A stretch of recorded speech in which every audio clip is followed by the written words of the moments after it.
नमस्कार। आकाशवाणी से प्रस्तुत है समाचार प्रभात।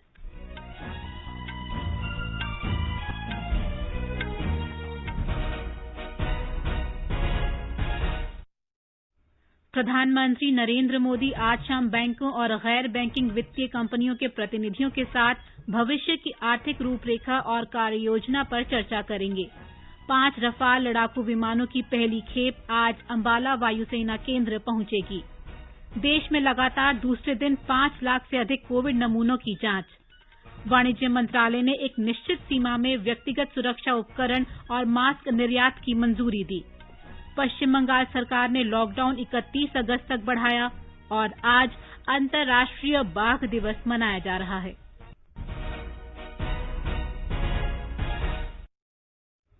समाचार प्रभात के इस अंक में अपने सहयोगी नवीन सक्सेना के साथ मैं प्रियंका अरोड़ा। प्रधानमंत्री नरेंद्र मोदी आज बैंकों और गैर बैंकिंग वित्तीय कंपनियों के प्रतिनिधियों के साथ भविष्य की आर्थिक रूपरेखा और कार्ययोजना पर विचार विमर्श करेंगे। प्रौद्योगिकी के जरिए वित्तीय सशक्तिकरण, ऋण सहयोग और प्रभावी वितरण तथा वित्तीय क्षेत्र की मजबूती के उपायों पर मुख्य रूप से विचार विमर्श होगा। बैंकिंग क्षेत्र, कृषि, सूक्ष्म, लघु और मध्यम उद्यमों सहित स्थानीय निर्माण इकाइयों को वित्तीय सुविधा और सहयोग देकर देश के आर्थिक विकास में महत्वपूर्ण भूमिका निभाता है। 5 रफाल लड़ाकू विमानों की पहली खेप आज अंबाला पहुंचेगी। 1 सीट वाले 3 और 2 सीट वाले 2 विमानों के इस बेड़े को हरियाणा के अंबाला वायुसेना केंद्र में भारतीय वायुसेना में शामिल किया जाएगा। फ्रांसीसी विमानन कंपनी दसॉ द्वारा निर्मित लड़ाकू विमानों ने सोमवार को दक्षिणी फ्रांस के बोर्गडो में मेर्गनिक एयरबेस से भारत के लिए उड़ान भरी थी। ये 5 विमान 2016 में भारत द्वारा 59,000 करोड़ रुपए के अंतर सरकारी सौदे में फ्रांस से खरीदे गए 36 विमानों का हिस्सा हैं। ये विमान बीच में ईंधन भरने के लिए केवल एक स्थान पर संयुक्त अरब अमारात स्थित फ्रांसीसी वायु केंद्र पर रुकते हुए फ्रांस से भारत की लगभग 7,000 किलोमीटर की दूरी तय कर रहे हैं। फ्रांस में भारतीय दूतावास ने कहा है कि 10 विमानों की डिलीवरी तय समय पर पूरी हो गई है, लेकिन 5 विमान प्रशिक्षण मिशन के लिए फ्रांस में रहेंगे। सभी 36 विमानों की डिलीवरी 2021 के अंत तक तय समय पर पूरी हो जाएगी। संयुक्त अरब अमीरात में अल दफरा हवाई अड्डे पर पहुंचने से पहले राफेल लड़ाकू विमानों ने भूमध्य सागर के ऊपर आसमान में ही ईंधन भरकर भारत की तरफ अपनी यात्रा का पहला चरण पूरा किया। अपने दूसरे चरण में राफेल अल दफरा हवाई बेस से उड़ान भर के भारत पहुंचेगा। भारतीय वायुसेना ने राफेल की भारत यात्रा में सहयोग के लिए फ्रांस की वायुसेना के समर्थन की सराहना की है। राफेल, केटेर और स्कैल्प क्रूज मिसाइल समेत अन्य घातक हथियारों से लैस होकर युद्ध भूमि में दुश्मन को स्तब्ध करने की क्षमता रखने वाला लड़ाकू विमान है। ये लड़ाकू विमान कुछ विशिष्ट संशोधनों के साथ देश में लाए जा रहे हैं, जिनमें इजरायली हेलमेट युक्त डिस्प्ले, अत्याधुनिक रडार और कम बैंड के जैमर प्रणाली शामिल हैं। भारतीय वायुसेना ने अपनी जंगी बेड़े में राफेल को जोड़ने के लिए आवश्यक बुनियादी ढांचे को भी विकसित कर लिया है। आनंद चतुर्वेदी, आकाशवाणी समाचार, दिल्ली। रक्षा अधिग्रहण प्रक्रिया 2020 के दूसरे मसौदे को सार्वजनिक कर दिया गया है। इसमें विभिन्न पक्षों और आम लोगों से सुझाव और टिप्पणियां आमंत्रित की गई हैं। पहला मसौदा वेबसाइट पर डाला गया था और 17 अप्रैल तक विभिन्न पक्षों से राय और सुझाव मांगे गए थे। बाद में इसकी अवधि बढ़ाकर 8 मई कर दी गई। तब से अब तक विभिन्न पक्षों, सेवा क्षेत्र और उद्योग जगत से अनेक सुझाव प्राप्त हुए हैं। इन सुझावों के अनुसार संशोधित मसौदा तैयार किया गया है। आत्मनिर्भर भारत अभियान के तहत घोषित रक्षा सुधारों के अनुसार समीक्षा समिति ने इस मसौदे को अंतिम रूप दिया। संशोधित मसौदे पर 10 अगस्त तक विशेष सुझाव मांगे गए हैं। सरकार ने नागरिक उड्डयन क्षेत्र में प्रत्यक्ष विदेशी निवेश के नियमों में बदलाव को अधिसूचित कर दिया है। इसके अंतर्गत अप्रवासी भारतीय नागरिकों को एयर इंडिया में 100% हिस्सेदारी की अनुमति दी गई है। पिछले महीने सरकार ने एयर इंडिया के लिए बोली लगाने की अवधि तीसरी बार बढ़ाई थी। ये अवधि 2 महीने के लिए 31 अगस्त तक बढ़ाई गई थी। सरकारी क्षेत्र के प्रतिष्ठान एयर इंडिया में विनिवेश की प्रक्रिया 27 जनवरी को शुरू की गई थी। भारत में लगातार दूसरे दिन 5 लाख से अधिक नमूनों की कोविड-19 जांच की गई है। पिछले 24 घंटों के दौरान भारत में कुल 5,15,000 नमूनों की जांच की गई। कोरोना संक्रमण की जल्दी पहचान और रोगियों को अलग करने की दिशा में जांच पहला महत्वपूर्ण कदम है। देश में जांच नेटवर्क को तेजी से बढ़ाया गया है। अब तक 1,73,00,000 नमूनों की जांच की गई है। फिलहाल 10 लाख की जनसंख्या में 12,562 लोगों की जांच की जा रही है। नोएडा, मुंबई और कोलकाता में 3 अत्याधुनिक जांच केंद्रों से भारत में जांच की क्षमता को और अधिक बल मिला है। देश में 1,310 प्रयोगशालाओं के साथ जांच प्रयोगशालाओं का नेटवर्क और सशक्त हो गया है। इनमें सरकारी क्षेत्र की 905 और निजी क्षेत्र की 450 प्रयोगशालाएं हैं। सरकार ने कहा है कि देश में कोरोना से होने वाली मृत्यु दर में कमी आई है और ये घटकर 2.25% रह गई है। स्वास्थ्य मंत्रालय के अनुसार भारत में मृत्यु दर विश्व में सबसे कम है। ये उपलब्धि घर घर सर्वेक्षण, सघन परीक्षण और पता लगाने तथा उपचार की संयुक्त रणनीति के प्रभावी कार्यान्वयन का परिणाम है। मंत्रालय ने कहा है कि केंद्र सरकार के दिशा निर्देशों के अनुसार राज्यों और केंद्र शासित प्रदेशों की सरकारों ने गंभीर मामलों से निपटने के लिए प्रभावी उपाय किए हैं। कल 5वें दिन लगातार भारत में प्रतिदिन 30,000 से अधिक रोगी स्वस्थ हुए हैं। मंत्रालय ने कहा है कि जून के मध्य में स्वस्थ होने की दर लगभग 53% थी, जो अब 64% हो गई है। पिछले 24 घंटों के दौरान 35,000 से अधिक रोगियों को स्वस्थ होने के बाद अस्पतालों से छुट्टी दे दी गई है।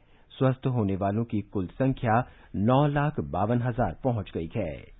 दिल्ली में कोविड-19 के मरीजों के स्वस्थ होने की दर और बेहतर होकर 88.83% हो गई है। ये देश में स्वस्थ होने के सर्वाधिक उच्च दर में शामिल है। दिल्ली में पिछले 24 घंटे में 1,135 मरीज स्वस्थ हुए हैं। राजधानी में ठीक होने वाले मरीजों की संख्या 1,17,507 हो गई है। राष्ट्रीय राजधानी में पिछले एक दिन में कोरोना वायरस के कुल 1,056 नए मामले दर्ज किए गए, जिससे कुल मामले 1,32,275 पहुंच गए। दिल्ली सरकार ने पुष्टि की है कि पिछले 24 घंटे में 28 लोगों की मृत्यु हुई है, जिससे मृतकों का आंकड़ा 3,881 हो गया है। इस बीच जांच बढ़ाए जाने से दिल्ली में प्रति 10 लाख की आबादी में जांच का आंकड़ा 51,411 हो गया है। केंद्र शासित प्रदेश चंडीगढ़ में कोविड-19 के 24 नए मामले दर्ज किए गए हैं और स्वस्थ होने के बाद 24 मरीजों को अस्पतालों से छुट्टी दी गई है। संक्रमण के मामले अब 934 हो गए हैं। अब तक 599 व्यक्ति स्वस्थ हुए हैं, जबकि 14 मरीजों की मृत्यु हुई है। चंडीगढ़ में अब 321 कोविड मरीजों का इलाज चल रहा है। मध्य प्रदेश में पिछले 24 घंटे के दौरान कोविड-19 संक्रमण के 628 नए मामले आने से राज्य में संक्रमित लोगों की संख्या बढ़कर 29,217 हो गई है। हमारे संवाददाता ने बताया है कि इस संक्रमण से 10 रोगियों की मौत के बाद मरने वालों का आंकड़ा 830 हो गया है। राज्य के स्वास्थ्य बुलेटिन के अनुसार पिछले 24 घंटों में अस्पतालों से 552 कोरोना वायरस रोगियों को छुट्टी दी गई है। इसके फलस्वरूप राज्य में स्वस्थ हुए लोगों की संख्या बढ़कर 20,343 हो गई है। अच्छी बात यह भी है कि कल से 10 जिलों में कोरोना वायरस का कोई नया मामला सामने नहीं आया है। मध्य प्रदेश में अब 8,044 सक्रिय मामले हैं। सबसे ज्यादा प्रभावित जिले इंदौर में संक्रमित मामलों की कुल संख्या 7,058 है, जबकि भोपाल जिले में 5,673 और ग्वालियर में कोविड-19 के 2,088 मरीज हैं। मध्य प्रदेश में अब तक कुल 7,24,000 नमूनों का परीक्षण किया गया है। कल भी 12,600 से अधिक नमूनों का परीक्षण किया गया। वहीं दूसरी ओर राज्य में 836 फीवर क्लिनिक संचालित किए जा रहे हैं, जिसमें कोविड-19 के शुरुआती लक्षणों का परीक्षण किया जा रहा है। संजीव शर्मा, आकाशवाणी समाचार, भोपाल। गुजरात सरकार ने राज्य के निजी अस्पतालों पर कोविड उपचार की सीमा तय की है। ये फैसला निजी अस्पतालों पर कोविड रोगियों से अधिक धन वसूलने की शिकायत मिलने के बाद आया है। हमारी संवाददाता ने बताया है कि सरकार ने स्पष्ट किया है कि नई दरें निर्धारित शुल्क वाले अहमदाबाद, वडोदरा, राजकोट, सूरत और भावनगर निगमों सीमा में स्थित अस्पतालों को छोड़कर राज्य के सभी निजी अस्पतालों पर लागू होंगी। गैर आईसीयू वार्ड में इलाज ले रहे कोविड-19 के रोगियों के लिए प्रतिदिन 5,700 रुपए तक का अधिकतम शुल्क निर्धारित किया गया है। हाई डिपेंडेंसी वार्ड में भर्ती होने वाले मरीजों के लिए इलाज की ऊपरी सीमा प्रतिदिन 8,075 रुपए निर्धारित की गई है। आईसीयू सुविधाओं में भर्ती मरीजों से प्रतिदिन 6,000 रुपए से अधिक शुल्क नहीं लिया जा सकता है, जबकि आईसीयू सुविधाओं के साथ के हाई डिपेंडेंसी वार्ड में भर्ती मरीजों के लिए प्रतिदिन 8,500 रुपए सीमा तय की गई है। आइसोलेशन सुविधाओं के साथ आईसीयू में इलाज ले रहे रोगियों के लिए प्रतिदिन 14,500 रुपए की ऊपरी सीमा निर्धारित की गई है। आधिकारिक विज्ञप्ति के अनुसार इन दरों में टोसिलिजुमाब और रेमडेसिविर इंजेक्शन की दर शामिल नहीं है। अपर्णा खुन, आकाशवाणी समाचार, अहमदाबाद। इस बीच गुजरात सरकार ने मास्क न पहनने और सार्वजनिक स्थानों पर थूकने पर जुर्माना बढ़ाकर 200 से 500 रुपए कर दिया है। हमारे संवाददाता ने खबर दी है कि अहमदाबाद और सूरत नगरपालिका क्षेत्रों में सार्वजनिक स्थानों पर मास्क न पहनने पर जुर्माना पहले ही बढ़ाकर 500 रुपए कर दिया गया है। सरकार ने यह भी सुनिश्चित किया है कि लोगों को कम कीमतों पर फेस मास्क उपलब्ध कराए जाएं। राज्य में अमूल दूध के सभी विक्रय केंद्र 2 रुपए में सामान्य फेस मास्क उपलब्ध कराएंगे। बंबई उच्च न्यायालय ने महाराष्ट्र सरकार से पूछा है कि क्या उसके पास ये सुनिश्चित करने के लिए कोई नियामक तंत्र है कि निजी अस्पताल और नर्सिंग होम कोविड-19 महामारी के दौरान रोगियों से पीपीई किट और अन्य सहायक वस्तुओं के लिए कोई अतिरिक्त राशि वसूल न करें और कोई लूट न मचाएं। मुख्य न्यायाधीश दीपांकर दत्ता और न्यायमूर्ति सारंग कोतवाल की खंडपीठ इस मामले में दायर जनहित याचिका पर सुनवाई कर रही थी। याचिकाकर्ता ने आरोप लगाया कि मुंबई और ठाणे जिले के कुछ निजी अस्पताल पीपीई किट, दस्ताने और N95 मास्क जैसी सहायक वस्तुओं के लिए रोगियों से अधिक धन वसूल कर रहे हैं। याचिकाकर्ता ने बताया कि उसने जून में अपनी मां को ठाणे के एक अस्पताल में 7 दिन के लिए भर्ती कराया था, जहां उनसे पीपीई किट और अन्य मदों के लिए 72,806 रुपए वसूल किए गए थे। कोरोना संक्रमण के बढ़ते मामलों को देखते हुए पश्चिम बंगाल सरकार ने सप्ताह में 2 दिन की पूर्णबंदी 31 अगस्त तक बढ़ा दी है। मुख्यमंत्री ममता बनर्जी ने घोषणा की है कि राज्य में प्रत्येक सप्ताह 2 दिन के लिए पूरी तरह लॉकडाउन का पालन किया जाएगा। लॉकडाउन ज्यादातर शनिवार और रविवार को लागू किया जाएगा। राज्य में अगली पूर्णबंदी कल बृहस्पतिवार को लागू होगी। इस दौरान सभी सरकारी और निजी कार्यालय, वाणिज्यिक प्रतिष्ठान, सार्वजनिक और निजी परिवहन बंद रहेंगे। पेट्रोल पंप खोले जाने की अनुमति दी गई है। खाने पीने की चीजों की होम डिलीवरी के अलावा अदालत, खेतीबाड़ी, चाय बागान से संबंधित कार्य, राज्य के भीतर और एक से दूसरे राज्य में सामानों की आवाजाही की भी अनुमति दी गई है। तमिलनाडु के मुख्यमंत्री एडापडी के पलनीसामी आज वीडियो कॉन्फ्रेंस के माध्यम से सभी जिला अधिकारियों के साथ बैठक करेंगे। इस बैठक में राज्य में लॉकडाउन की आगे की स्थिति के बारे में विचार किया जाएगा। जिला अधिकारियों के साथ मुख्यमंत्री का विचार विमर्श राज्य में जारी लॉकडाउन की अवधि को लेकर किया जा रहा है। राज्य में लॉकडाउन शुक्रवार को समाप्त हो रहा है। यह सामान्य प्रक्रिया है कि लॉकडाउन के बारे में आगे निर्णय लेने के लिए जिला अधिकारियों के साथ राय ली जाती है। इसके बाद कल मुख्यमंत्री की बैठक राज्य के चिकित्सा विशेषज्ञों की टीम के साथ होगी। बैठक के मुख्य बिंदुओं में महामारी की जमीनी हकीकत, सार्वजनिक परिवहन, शिक्षा संस्थानों को फिर से खोलने में बाधाएं और अनलॉक के अतिरिक्त प्रावधानों का स्वरूप जैसे मुद्दे शामिल हैं। इस बीच राज्य में कल कोविड संक्रमण के 7,000 नए रोगियों की पुष्टि होने के साथ कुल मामलों की संख्या 2,27,000 को पार कर गई है। चेन्नई से जयसिंह की रिपोर्ट के साथ समाचार कक्ष से श्रीराम शर्मा। कर्नाटक में पिछले 24 घंटे के दौरान कोविड-19 संक्रमण के 5,536 नए मामले आने से राज्य में संक्रमित लोगों की संख्या बढ़कर 1,07,001 हो गई है। इस दौरान 2,819 रोगी ठीक हुए हैं। राज्य में स्वस्थ होने वालों की संख्या 40,504 हो गई है। राज्य में स्वस्थ होने वालों की दर 37.85% है। 102 रोगियों की कल मौत हो जाने से मरने वालों का आंकड़ा बढ़कर 2,055 हो गया है। राज्य में मृत्यु दर 1.92% है। मुंबई में बृहन्मुंबई नगर निगम, नीति आयोग और Tata institute of fundamental research ने संचालित सीरो सर्वे के आरंभिक दौर के परिणाम कल जारी कर दिए गए।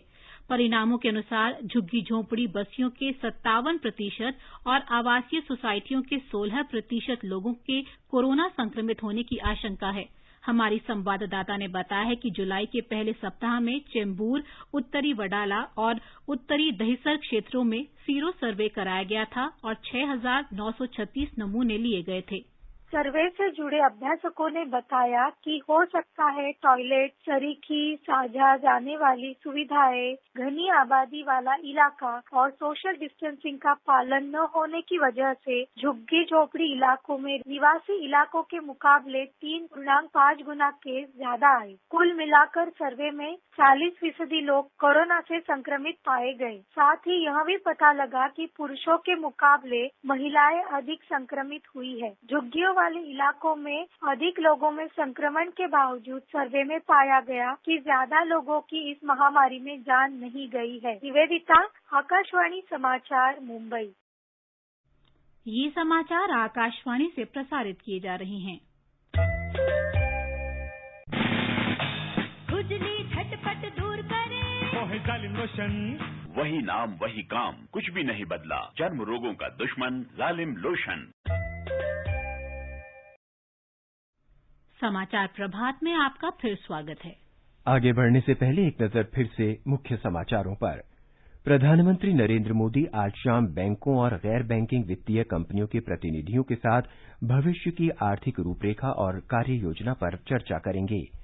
5 रफाल लड़ाकू विमानों की पहली खेप आज अंबाला वायुसेना केंद्र पहुंचेगी।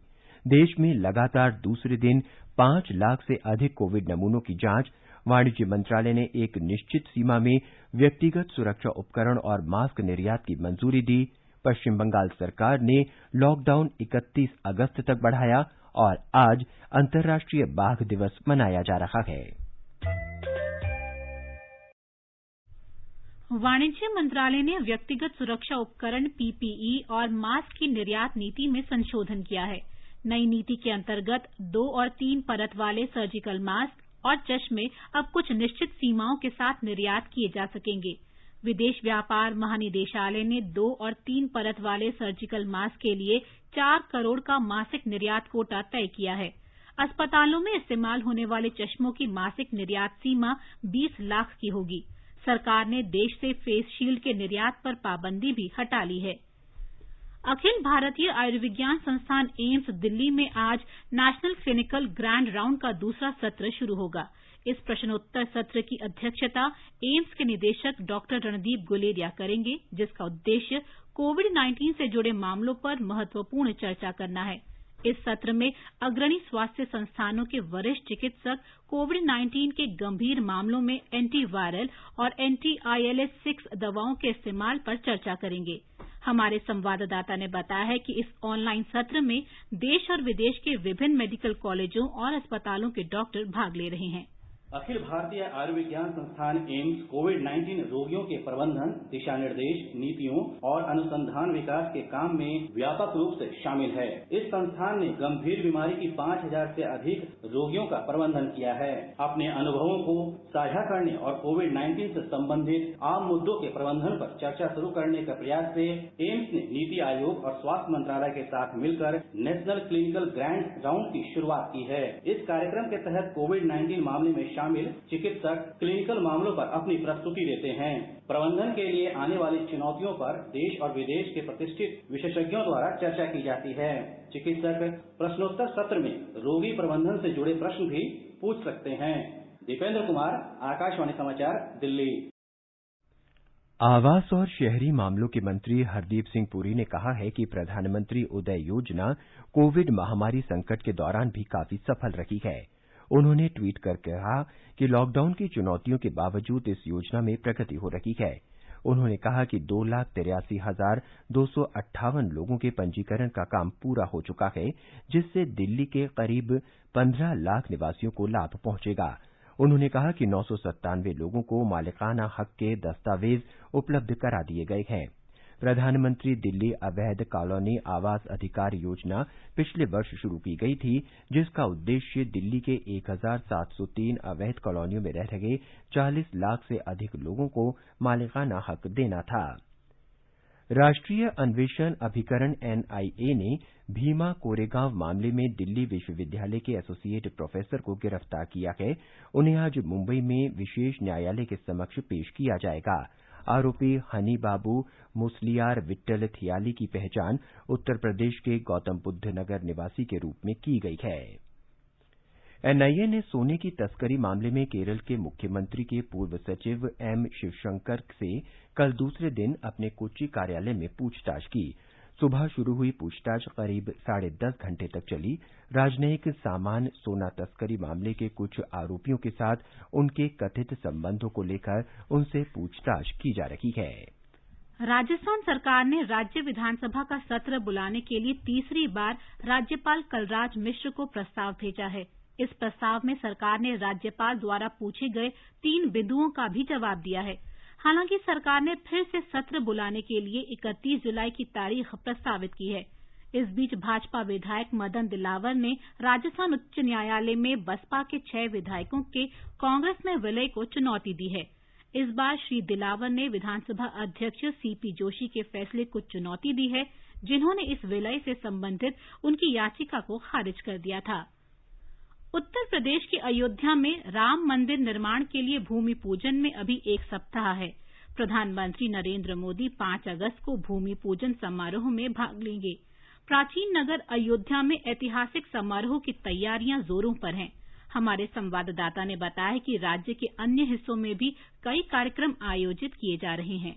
पवित्र नदियों गंगा, यमुना और सरस्वती के संगम की मिट्टी और जल को आज अयोध्या में राम मंदिर के निर्माण हेतु भेजे जाने की तैयारी है। कृष्ण की नगरी मथुरा में लोग विशेष रजत शिला पूजन कर रहे हैं, जिसमें कल स्थानीय सांसद हेमा मालिनी ने भी ऑनलाइन रहकर पूजा की। इस शिला और ब्रज के पवित्र कुंडों का जल अयोध्या भेजा जाएगा। पौराणिक नगरी चित्रकूट में भी संतों और धर्मगुरुओं ने ऐतिहासिक भरत कूप का जल श्री राम जन्मभूमि तीर्थ क्षेत्र न्यास के प्रमुख महंत नृत्य गोपाल दास को भेजा है। कल प्रदेश के उप मुख्यमंत्री केशव प्रसाद मौर्य ने महंत नृत्य गोपाल दास से मुलाकात करके अपने परिजनों और विश्व हिंदू परिषद के पूर्व अध्यक्ष स्वर्गीय अशोक सिंघल और अपने गुरु की तरफ से 6,06,000 रुपए का आर्थिक योगदान भी मंदिर निर्माण के लिए दिया। सुशील चंद्र तिवारी, आकाशवाणी समाचार, लखनऊ।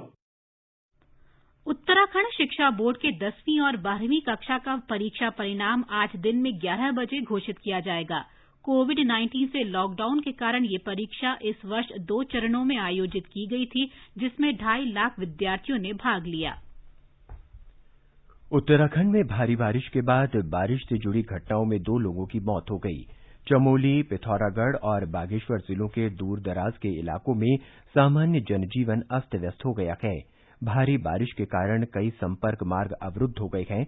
मौसम विभाग ने पौड़ी, चंपावत, पिथौरागढ़, बागेश्वर, नैनीताल और उधम सिंह नगर जिलों में भारी बारिश की चेतावनी दी है।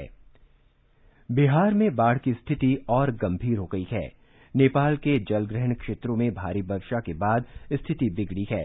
पिछले 24 घंटों के दौरान बाढ़ से जुड़ी घटनाओं में 36 लोगों की जान गई है। हमारे संवाददाता ने बताया है कि कई सड़कें टूट जाने से वाहनों की आवाजाही पर भी असर पड़ा है। गंडक, बागमती और कोसी नदी में आई उफान के बाद 5 लाख और लोग बाढ़ की चपेट में आ गए हैं। इसके साथ ही बाढ़ प्रभावित लोगों की संख्या बढ़कर लगभग 30 लाख हो गई है। दरभंगा में 12 लाख लोग बाढ़ का सामना कर रहे हैं। एनडीआरएफ और एसडीआरएफ की 26 टीमें राहत और बचाव कार्य में जुटी हुई है। 3 लाख लोगों को अब तक सुरक्षित स्थानों पर पहुंचाया जा चुका है। राहत शिविर में 25,000 लोग शरण लिए हुए हैं। बाढ़ प्रभावित इलाकों में 808 सामुदायिक रसोई के जरिए 40,000 लोगों को भोजन उपलब्ध कराया जा रहा है। इस बीच प्रत्येक प्रभावित परिवारों को राज्य सरकार की ओर से 6,000 रुपए की सहायता राशि देने की प्रक्रिया शुरू हो गई है। राहत शिविर में ही प्रभावित लोगों की सूची बनाई जा रही है। आकाशवाणी समाचार के लिए पटना से कृष्ण कुमार लाल। और अब एक नजर देश के विभिन्न भागों में आज के मौसम पर। राष्ट्रीय राजधानी दिल्ली में बादल छाए रहने और भारी वर्षा होने का अनुमान व्यक्त किया गया है। न्यूनतम तापमान 26 डिग्री सेल्सियस रिकॉर्ड किया गया। अधिकतम 35 डिग्री सेल्सियस के आसपास रहेगा। मुंबई में भी बादल छाए रहने और सामान्य बारिश होने का अनुमान है। न्यूनतम तापमान 25 डिग्री सेल्सियस दर्ज किया गया। अधिकतम 39 डिग्री सेल्सियस तक जा सकता है। चेन्नई में तापमान 29 से 37 डिग्री सेल्सियस के बीच रहेगा। बादल घिरे रहेंगे और हल्की वर्षा या बूंदाबांदी हो सकती है। कोलकाता कोलकाता में गरज के साथ वर्षा होने की संभावना है। न्यूनतम तापमान 28 डिग्री सेल्सियस रहा, अधिकतम 35 डिग्री सेल्सियस के आसपास रहेगा। जम्मू कश्मीर के जम्मू में न्यूनतम तापमान 25 डिग्री सेल्सियस रिकॉर्ड किया गया, अधिकतम 35 डिग्री सेल्सियस रहने की उम्मीद है। सामान्य वर्षा होने की भी संभावना है। श्रीनगर में तापमान 19 से 32 डिग्री सेल्सियस के बीच रहेगा, बादल छाए रहेंगे और गरज के साथ बारिश होगी। गिलगित में न्यूनतम तापमान 17 डिग्री सेल्सियस रिकॉर्ड किया गया, अधिकतम 35 डिग्री सेल्सियस रहने का अनुमान है। मुजफ्फराबाद में न्यूनतम तापमान 23 डिग्री सेल्सियस रहा, अधिकतम 30 डिग्री सेल्सियस रहने की संभावना है। समाचार कक्ष से ममता किरण। आज अंतर्राष्ट्रीय बाघ दिवस मनाया जा रहा है। बाघ संरक्षण के बारे में जागरूकता पैदा करने के लिए दुनिया भर में हर साल 29 जुलाई को ये दिवस मनाया जाता है। केंद्रीय पर्यावरण मंत्री प्रकाश जावड़ेकर ने कल अखिल भारतीय बाघ आकलन रिपोर्ट 2018 जारी की थी। एक रिपोर्ट। प्रकाश जावड़ेकर ने कहा कि दुनिया में बाघों की कुल संख्या का लगभग 70% हिस्सा देश में है और भारत जंगली जानवरों की प्रजातियों के प्रभावी संरक्षण में दुनिया का नेतृत्व करता है। उन्होंने कहा कि बाघ प्रकृति का एक अनमोल रत्न है और इसकी उपस्थिति ये दर्शाती है कि वन अच्छी स्थिति में है। उन्होंने कहा कि 1973 में देश में केवल 9 बाघ अभयारण्य थे, जो अब बढ़कर 50 हो गए हैं। श्री जावड़ेकर ने कहा कि भारत दुनिया में बाघों की आबादी बढ़ाने के लिए हर सहायता देने के लिए तैयार है। टाइगर रेंज वाले देशों के शासनाध्यक्षों ने वर्ष 2022 तक बाघों की संख्या दोगुनी करने का संकल्प लिया था। इस संबंध में 2010 में देशों ने बाघ संरक्षण संबंधी सेंट पीटर्सबर्ग घोषणा पर हस्ताक्षर किए थे। श्री जावड़ेकर ने बताया कि सरकार ने पशुओं के लिए पर्याप्त पानी और भोजन सुनिश्चित करने के लिए एक महत्वाकांक्षी पानी और चारा वृद्धि कार्यक्रम शुरू करने का भी फैसला किया है। उन्होंने कहा कि इस कार्यक्रम का उद्देश्य देश में बाघों की संख्या बढ़ाना है। समाचार कक्ष से नईम अख्तर। ये समाचार हमारी वेबसाइट newsonair.com/hindi पर भी उपलब्ध हैं। और अब नवीन से सुनिए आज के समाचार पत्रों की सुर्खियां। राजस्थान में जारी राजनीतिक संकट को सभी अखबारों ने प्रमुखता दी है। राजस्थान पत्रिका ने लिखा है, कैबिनेट बैठक में दूसरी बार निर्णय, 31 जुलाई को शुरू हो सदन, निगाहें फिर राज्यपाल की ओर। अमर उजाला लिखता है, तीसरी बार भेजा सत्र बुलाने का प्रस्ताव, विश्वास मत का अब भी जिक्र नहीं। आज देश में पहुंचेंगे 5 रफाल। दैनिक भास्कर ने लिखा है, 6 किलोमीटर इलाके में धारा 144, शाम 7 बजे लाइटिंग जलाकर अंबाला में होगा उद्घाटन। राजस्थान पत्रिका ने बताया है, अत्याधुनिक युद्धक विमान आज भारतीय वायुसेना की गोल्डन एरो स्क्वाड्रन में शामिल होंगे। इसी स्क्वाड्रन ने ही लोंगेवाला में उड़ाए थे पाकिस्तानी टैंक। अमर उजाला ने चीन को एक और कारोबारी झटके की तैयारी शीर्षक से लिखा है, भारतीय मानकों पर खरे नहीं उतरे तो 372 चीनी उत्पादों पर लगेगी पाबंदी। वस्तुओं के आयात के लिए BIS मार्क जरूरी। दैनिक जागरण का कहना है, ऐप पर पाबंदी से बौखलाया चीन। नवभारत टाइम्स की खबर है, अनापत्ति पत्र के बिना जम्मू कश्मीर में मिलेगी सेना, CRPF, BSF को जमीन। जनसत्ता की सुर्खी है, देश में कोरोना संक्रमित मरीजों की संख्या 15 लाख के पार। हिंदुस्तान के आर्थिक पन्ने की खबर है, अनलॉक होते ही नौकरी के अवसर 65% बढ़े। जुलाई महीने में नई नौकरियों की संख्या बढ़कर 1.5 लाख पहुंच गई। भारतीय भाषाओं के समाचार पत्र को मिलेंगे 80% विज्ञापन। दैनिक भास्कर के अनुसार केंद्र सरकार बदलेगी विज्ञापन नीति। दैनिक जागरण ने अपनापन शीर्षक से लिखा है, मुस्लिम महिलाएं तैयार कर रही हैं रामलला के लिए राखी। प्रधानमंत्री और उत्तर प्रदेश के मुख्यमंत्री को डाक से भेजी राखी। अपने जमाने की मशहूर अभिनेत्री कुमकुम के निधन का समाचार भी सभी अखबारों में है। दैनिक ट्रिब्यून ने लिखा है, उन्होंने मदर इंडिया, नया दौर समेत कई यादगार फिल्मों में अभिनय किया। हिंदुस्तान की खबर है, प्रतिष्ठित बुकर पुरस्कार की दौड़ में भारतवंशी अवनी दोषी। दोषी ने अपने पहले उपन्यास बर्न्ट शुगर में मां बेटी के असामान्य और जटिल रिश्ते को ईमानदारी और वास्तविकता के साथ अभिव्यक्त किया है। और अंत में मुख्य समाचार एक बार फिर।